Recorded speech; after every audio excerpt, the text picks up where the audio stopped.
good afternoon, and welcome to the Business Brunch. And we are here for 30 minutes of continuous professional development. So 30 minutes of some kind of quick learning whilst you have your lunch, your brunch, your breakfast, whatever it is you're doing. But welcome to the Business Brunch. I'm going to tell you in a little minute what we're going to be talking about today. But before I do that, please do say hello in the comments. As always, you aren't alone. We are going live to about 11, I think, different channels. So you might not see anyone else saying hello, but I'm sure you won't be on your own. So do say hello. Tell us where you're from. Tell us if you're enjoying the sunshine today, and then we'll say hello to you. Whilst you do that, and I can see that people are popping in there already, I'll tell you what today's topic is, and then we'll introduce ourselves, and then we'll get straight into it once we said hello to you. So today is all about change and inspiring inspiration. And when you come up, when you're trying to bring change at home, at work, and you meet resistance because people are used to doing things their way. We've always done it this way, they cry. So the question that we're going to put towards Melinda, who is our subject matter expert today, is how can we break through this and bring change with as little resistance as possible, because it's tough out there. So let's first then hear who is Melinda. Melinda, introduce yourself, please. Hi, everybody. My name is Melinda Ward, and I am the Director of Consulting Solutions and Managed Services for Helm 360. And I have a background in doing business transformation and technical transformation, business change for more than 25 years, although I can't possibly be that old. Can't possibly be that. You started when you were 3, honestly. But it's a niche, right? But the thing is that even though I've been in a very specific industry doing that, the principles of what works translates to life, translates to every industry, because the concerns are the same. So the way we have to deal with them is the same. And it's something that both Vanessa has experience with, and Sarah, who's next on the introduction list, also has good experience with. Go on, Sarah, tell us who you are and why do you have experience with this? Oh, why? Well, because I'm human, for a start, and change happens all the time. So if it doesn't, we are, as you say, Vanessa, we're not stuck, we're going backwards. But yeah, change happens. But I'm an executive coach. I work with senior leaders, C-suite, senior leadership teams, helping them develop the mindset and skills to handle change, to grow, and to be the best version of themselves so they can achieve incredible results. But yeah, we've all got stories to tell. I'd be really interested to hear as well in the chat if anyone has been through a recent change and met resistance and how that felt, because it's a horrible feeling, isn't it? But who are you, Vanessa? Who am I? Well, today I look like I'm representing Rivington. Can you see? Yeah, you do. Yeah. We've got a little exhibition about it's called It's Mental Live. It's about well-being. So I just had this delivered. But I'm a marketer and I'm available. I'm looking for my next opportunity in B2B marketing at the moment. But yes, I've got my Rivington volunteering hat on today. Should we say a quick hello to who's in? David's in. Hi, David. Thanks for joining us. And we have got Yogesh. Nice to meet you, Yogesh. I don't think you've been on before, so thank you for joining us. Good morning to you. Let us know where you are in the world as well. Danny's in. Hey, Danny, you in your shed quarters, I hope. Andy's in the kitchen, or at least he was, because he's made a tvung sandwich. It's a plant-based chicken. Very good. Very good. And Mechi's joined us this week as well. Hi, Mechi. He's in Wellingborough, Northampton. Yes, enjoying the sunshine. Oh, I know. It was light. I found myself sounding like a nana yesterday. I went, oh, it's light. It's 4:45. Then I thought, no, be quiet. You're too old. But yeah, it's nice to have some sunshine. But shall we get into it? Crack on. Absolutely. So I think we've all been in the position where we've been starting off a project, whether it's with our company, a new role, whether it's a new role or a project with the client or something, or even at home, you want to try something different. Things could be improved, let's say. So the challenge is sometimes most tricky when things are okay, but could be better. It's like when things are dreadful, people are always going to be more interested in change. But when things are ticking over, how do you get people to be innovative? How do you get people to on the bandwagon for change? And a lot of this is really down to, doesn't matter how great the ideas are, it's how we package them and how we present them and how we talk to people about the change, and having people feel informed and feel that their concerns are being heard. Okay, so I usually start this kind of a conversation with some examples. And so I would say a typical example that I've had in life is going into a very large, like one of the top global law firms in the world, sitting down with the team who's implementing their new business practice system and saying, right, how should we start this design? How do you want it to look? Oh, well, we have to make it look exactly like the old system. Oh. Why? Oh, because that's what the partners want. Now, the thing is, these people think they know what the partners want, but they don't actually know what the partners want, because if you think about it, the partners wouldn't have signed up to a multi-million-dollar project if they didn't want some change. Just saying. A lot of money to spend to have the same thing, isn't it? I mean, it doesn't make huge business sense. And it's interesting where you immediately, I'm thinking when you say that, there's a fear in their brain, isn't it? That middleman, middle woman, middle person. They don't want to get blamed if something goes wrong. Yeah, that's the thing. They've got this comfort level right now, and if they feel that their comfort balance that they have is going to tip, that's not a comfortable feeling. But the thing is that people forget is that they always assume that the comfort balance might tip in the negative direction. But what if it tips in the positive direction? What if? But our instinct is to think, oh my God, crisis, change, stay safe, don't change. Yeah. And that's it, isn't it? It's the staying safe. Yeah. Because they know what happens, or they think they know what happens if they always do what they've always done. But we know that's not the case, isn't it? The familiarity piece is really key, isn't it? And just as this is nothing to do with business, but when recently I've had to change something. So I've been going to the same gym for 20 years. It's never been very good. It's always had rubbish machines in it. They're probably as old as I am, the machines are.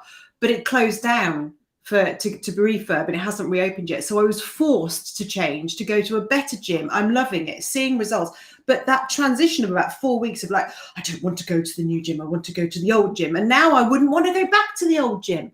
But it just even the smallest change, the most insignificant thing sets off this, I don't want to, I'm in denial type feeling, doesn't it? Yeah, we're creatures of habit. Oh, yeah. And we're creatures of habit, especially, it seems, in work, but also professionally or personally, I should say. Yeah. But I think one of the things when we're addressing change, and this is something you can do with, a trusted person as well as in a project team. So don't think this is strictly work related, but it's really good to start asking the question when you're interested in making some kind of a change, is defining, what are you trying to achieve, right? Because having that clarity will allow you to then give valid analysis to the risks and the benefits. And when I'm thinking about my project example, where you're starting off and they're saying, oh, the partners won't be happy with this. It's like, all right, well, what are the challenges you are facing now? Kind of, what are you hoping could be easier? And like identifying quick wins is one thing, but that's detail. What's the bigger picture? What are we trying to accomplish here? And if that is something where you're going to make business more efficient, we're going to, fix this project or this process. What are you trying to achieve in that process? And how are you doing it now? And once you realize that people are going from A to B, not in a straight line, but in this rather circular fashion, usually it's because there's some historical blocker that made them not take the direct path. Yeah. So understanding where you're trying to go, not worried about how you're going to get there yet, but where are you trying to go? Let's define that. Then you can think about, okay, is the way that we've been getting there, the as is process, the most efficient way possible? And the answer is often no. So that's just something that having that vision of what exactly are you trying to achieve? Then what are our options for getting there? And if you have the options, the way we've always done it, and then let's look at a few others. And that's where getting people to participate in that discussion helps to build buy-in. It helps to build engagement. And also in that discussion, when you're saying, well, we could go A to B like this, but we could go like this, or we could go straight across. What are the risks of each? And the people who are most resistant are the best people to talk to. And one of the biggest mistakes I see people doing is saying, oh, we're putting a project team together. That person's going to be really negative. So we'll just update them at the end. We don't want to. Worst decision ever. Yeah. Everybody in the organization, just like everybody in a family, knows who the difficult person's going to be. If you can get that difficult person on board, if you can get their buy-in and listen to their arguments, some of which will be pretty absurd, some of which may be valid because they actually do know what they're talking about. If everybody else sees them on board, they'll be on board. Can I just chip in? So there's people that come and say hello to them, and there's some thoughts coming as well. So Thomas is coming. Good afternoon from Bolton. Michelle's joined as well from Hertfordshire. Alan Dunbar's in. Hello, Alan. Interesting comment from Thomas. If it's not broke, don't fix it. Save money and time. Yes, that's a philosophy. But the challenge is you're actually potentially falling behind and potentially losing money. So you have to examine it. But I think the comment was more, this is what people often think. So if you, it's making sure that you are looking at that with open eyes and not being exactly. You have to be objective about it. Is it a fear response or is it a genuine question? Is it good enough? Do we need to change it or not? And Mechi, are we hardwired to resist change? Yes, we are. We're hardwired to recognize threat. Yes. And change represents a threat to most people in most instances. But how long we stay in that threat state for depends on how big the threat is. But yes, it is a hardwired thing. And Andy said, I think embracing change is an exercise in reframing as much as anything else. It is. And this made me think, Melinda, when you were talking about, giving people an opportunity to talk. One of the biggest things that leaders forget when they're trying to help people change, grow, do something is empathy. We need to listen. We need to ask them what they're worried about, let it out. And most leaders are scared of asking that question because they're worried about what the response is going to be. But actually, we've got to manage that fear as leaders and be empathetic. So yes, reframing. Hold on, I've lost my thread here. Ricardo is in. Good morning, Ricardo. How are you? Andy, exactly as Minna said, understand your objectives and your obligations and plan your way. If you can use old habits, that's fine, but let the habits serve the goals. Yeah, good. 100%. Schools need change. Yes, they do. They need to change their policies in assisting children with their mental health. Oh, there's so many changes that need. Yes. Don't start me on schools. I'm actually no difficult people, only behaviors. Good point. We find difficult to respond to for various reasons. Yeah, we often assume, don't we, that the difficult person is a difficult person, but actually it's the behaviors that we're uncomfortable with. Yeah. I'm getting there. I'm going fast. Please add me to your meeting. You're in. Oh, you're in. Hello, welcome. £500. Just kidding. Oh, yes. Suicide prevention fundraising, charity agreed. There's so much we can learn about general life skills at a young age. Goodness, we're good. Busy. And David says the really good points. You also need to realize you won't always be able to bring all the people with you. There will always be some that resist. The will. Good point. Yeah. And the thing about that resistance is in my travels, what I've discovered on most projects is the quote difficult person or the resistant person is often resistant because they feel that they're losing their authority within the organization if there is change. Because these people are the experts. They are the go-to people currently in their organization. They're the one who's been there the longest. They might not be the oldest, but they're the one with the biggest depth of experience. So if you're all of a sudden yanking the carpet out from underneath them, taking away their authority, taking away their effectively, comfort zone within the organization and their position as the go-to person, holding them off until the very end is just reinforcing that risk is real, and it's reinforcing their threat and danger levels. So bringing that person in early stages, will you always have like a big miraculous win and it's like the television renovation shows or home renovation shows where it's like it looks like chaos and then it's beautiful? No.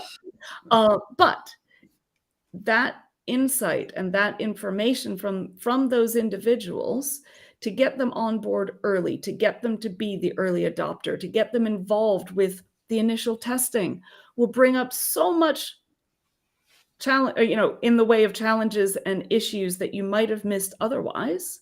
Sure, some of them you're going to say, you're just going to kind of read the complaint or the issue and kind of roll your eyes and say, okay, here we go again. But it's also an insight into how that person's thinking. So even if it's not an actual problem, you can form a picture of where this person's head is and how to manage their fear of change and how to manage their concerns. On the constructive side, if they bring good points, get them involved early, get them in doing, testing out the new process or procedure, giving that feedback, being the leader, keep their authority position in place. So if they are the go-to person now, keep them as the go-to person, but give them that opportunity to get involved early so that they can be confident they can have the answers when they need to have the answers. So we've had a few more comments come in. Yeah, we have. So there's an interesting chat going on about suicide prevention in schools. I'm not going to bring that up because I'm not sure I don't know if it's relevant to this, but it's a really interesting. Not directly, yeah. Michelle, keep asking questions and people keep talking to Michelle because there's some good stuff going on there. And David says this is true, or they actually know things. You can see there is something missing in the requirements applications. It's so important to consult widely and actually listen. Yeah. Then to communicate the findings. Totally agree, Melinda. And the key to that, there's a very key word there, and that's listening, and listening to learn, not to just respond. And that's where in these kind of discussions with people, a lot of times people are pre-wired to start thinking about, oh, this person's raised a concern, I don't want to deal with it, so I'm already going to be thinking about why their concern is not valid. And which how is everything to do with their mindset, isn't it? So you're talking about managing your own mindset first. So you're in a fear response, a threat state when we're going in to challenge that person who we think is going to be challenging. Exactly. So using the word challenge. Being open enough and aware enough of your own reactions to be able to say, oh, tell me what's worrying you about this change. And then they start on their dialogue. I find it's really helpful to write things down. And I don't mean on a keyboard, I mean actual old school paper and pen. Because it makes you look, it helps you connect with the conversation and disconnect a bit from the emotions of it by writing it down. But then also you can ask more questions. If someone says, oh, I'm worried that the law firm's partners are not going to like this. Okay, well, why do you think that? What historically has led you to that conclusion? And if they say, oh, well, the last time when we put this system in 10 years ago, it was carnage and it was awful and nobody was happy with it because it was just sprung on them and blah, blah, blah. Key point there. You've just learned that the previous implementation of change was not managed well, and that caused problems. So how can you allay those fears and allay that? Well, we've got a proactive, we've got a change manager. We're going to be doing effective communication and training. So people aren't going to feel like they're being thrown under the bus. Do you think that will resolve your issue? Yes, it will. Great conversation. So you've learned something. I think when I've your sound's gone funny again. Your sound's gone all funny. Should I stop? That's right. Try it. Go for it. Okay, I was thinking when you can start a new role, if you're being brought in to bring change, what the people haven't been told. Yeah, it's not working. We just about caught it, but I think. Sorry, can I just bring this back in because this is very much about change, isn't it?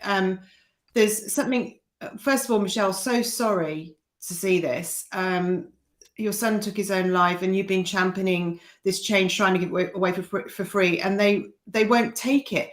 People are just so resistant, aren't they? Even when something horrific has happened, this denial to change is incredible, absolutely incredible. Thank you for sharing that, Michelle. True. Trustee Weil, yes, he's backing up your paper and pen. Fantastic reminders, Melinda. Sorry, Melinda, I think you were going to cover what Vanessa was just saying. Yes, Vanessa was talking about, or trying to talk about before her microphone started misbehaving. She was talking about being brought in as a new leader in an organization and being brought in to improve things, but all of the people in the organization weren't clued up on this. So when Vanessa came in and was like, right, I've got some great ideas, let's go, everybody's just like, who's this person and why are they upsetting my apple cart? I like my apple cart. It's a nice apple cart. My apples are shiny. I don't need change. So that's a trick too. If you're bringing new people into your organization, whether as a consultant or as new hires, if the folks that they're going to be responsible for aren't clear on why this is happening and what the objectives are for this person, then they're just going to be like, who she thinks she is. She doesn't know me. She doesn't know my job. She doesn't know my concerns. How dare you think that you can come in here on your high horse and tell me what to do? And being in the consulting space for a whole lot of years, this is standard, right? So it's always tricky to be talking to people and say, oh, I've just started. Tell me a bit about you. Tell me a bit about the challenges you're facing. Tell me a bit about this before even getting into me, because you can't have that conversation with someone who's already got the walls up until you get behind the wall.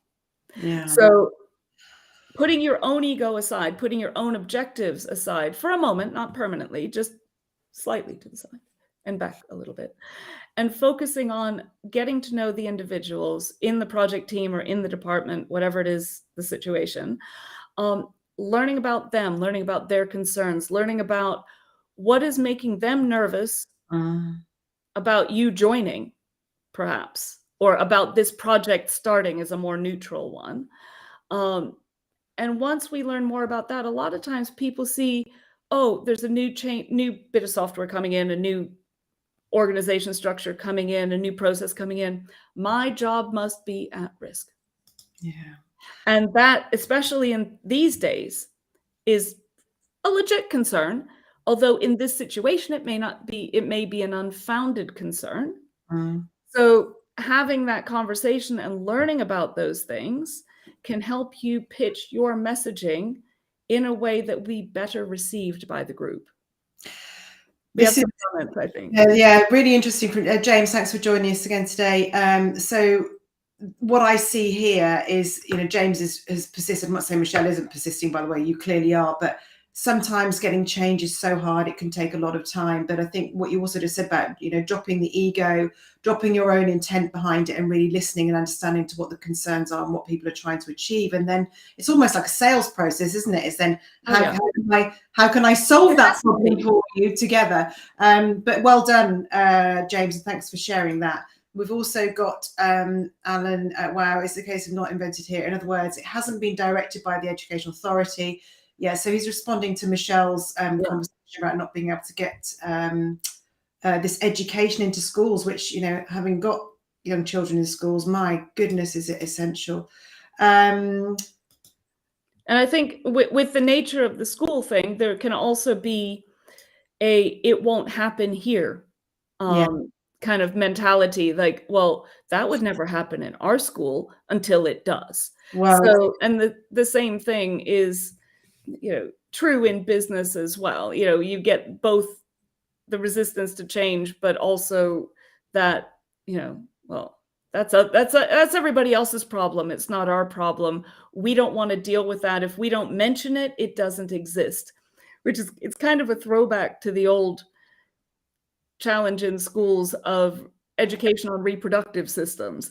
Oh, well, if we tell kids about it, they're going to go off and do it. But actually, it's the converse, isn't it? Where if we tell kids about it, they are less likely to do it because they've got more tools to deal with the situation. Allegedly. Just going to go to Andy's here, just to allege. Andy's comment as he's resistant to change in his day job, and he's really commenting about this keeping your ego calm. I've got to go to, I can't see it all. It's something that he's worked on very hard himself, takes a little practice. It really does, because we're having this reaction ourselves. One big step is calming the ego, having faith and belief in yourself. Absolutely is. When you know yourself better and you know what's triggering you, it's much easier to stay calm, because actually it's the fear of what's going to happen, not what you've got to say and what you've got to do. Very good. So what are your, I'm just going to jump in because I know Vanessa can't speak without going, what are your, we're about to run out of time, top 3 tips? I'll give questions, right? And these are good questions to ask. And I'm going to look at my notes just so I don't forget anything in this short time. What are you trying to achieve is one of the key questions. And what are the options for achieving it? Because there's always more than one way, just about always. But also, what are the benefits and risks? And listening to the answers around the risks, especially, is key, not only for learning the risks themselves and being able to mitigate them, but also for engagement with the audience and with the people who are going to be subjected to this program of change. And then another thing that I like to think about, and because it helps to de-risk things actually, is what is the worst that could happen? And when you're innovating and when you're pushing like really a strong change, there are times when it will go wrong, because part of innovation is failure. That's a normal cycle. You can't have everything perfect all the time. So the question is not what if it goes wrong, but it's how do you deal with it if it goes wrong? Do you have a plan B, and can you get there gracefully? Because that helps to de-risk, how everybody's feeling. If you say, you know what, we think this is going to work. We're going to flip over to this new process, this new system on Monday. If it all goes pear-shaped, we've got a fallback plan. We can go back to the old procedure. We can learn what we've learned and try again. And that permission to fail, for good reason, obviously, not just for slacking off, is also key to being successful at bringing innovation and change to your life and your business. Absolutely. So Amechi said, do we need to rebrand change? Yeah, it's funny how the word can elicit a threat response. I think people are quite savvy that transition and transformation mean change as well. So to be honest, it isn't really the word and it's on its own. It's the thing. It's the feeling of we're going to do something new and different. But yeah, how the name you put on it does matter for sure. Empathy is absolutely key, understanding why people are upset. And because Vanessa can't speak, she's now gone on here. It's almost easier for big change because there's a lot of communication. It's the small changes that also meet resistance that might be more tricky. It is things like going into a new job, being that new person in the new senior leadership team might seem really small, but boy, is it scary. And it's scaring everyone else, because what if you're better? What if you're this? What if you're that? So there's so much need to understand this and manage your own emotions. We are out of time, but I want to say massive thank you to Melinda for sharing that with us. And thank you to everybody for joining in, and for Vanessa staying so quiet. We'll try and get the mic sorted for next time, but we have a guest next week, don't we? We do. I think we do. Odessa Sherrod. Well done. Odessa Sherrod is coming in. So look forward to seeing our guest next week. Thank you all for joining in. Thank you for all your comments. Thank you, everybody. Great to have you on board, and have a great rest of your week. Yeah. And one final comment before we go from Andy. I think just take the fear out of the word failure. failure is a consequence of improvement, but it's only transitioning where improvements last longer. Absolutely. Exactly. I don't think there's no failures, learning in action. And boy, am I doing a lot of that, aren't we all? Thank you, everybody. Thanks, everybody. Share with your friends and invite them to the next week's show if you've enjoyed this show. Yeah. Thanks. Bye. Thanks a See you lot. next week. Bye-bye.